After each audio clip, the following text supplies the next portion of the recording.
मैं कह रहा था कि जैसे ये a रूट a है, अगर मैं इन दोनों इक्वेशन को जोड़ दूं तो मुझे एक बात समझ में आ रही है कि a रूट a है,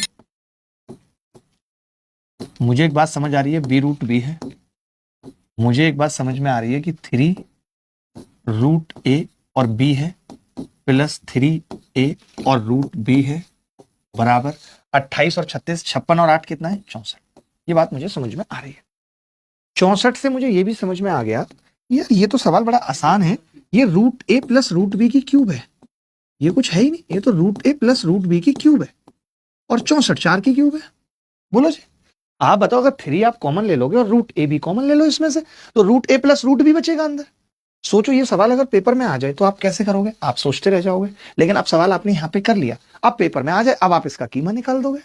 अब आपको दिक्कत होगी नहीं इस सवाल को करने में, होगी क्या, नहीं होगी। आप देखो अगर ध्यान से कि root a plus root b यहां से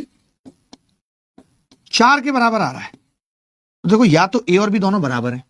या तो a और b दोनों बराबर हैं, 4 4 हैं, तो मैंने कहा a और b बराबर तो नहीं है, क्योंकि एक 36 था एक 28 था, तो a और b बराबर नहीं है। तो मैंने कहा फिर 3 1 हो सकता है, जैसे बच्चा कहता ना कि सर मेरे को बताओ आप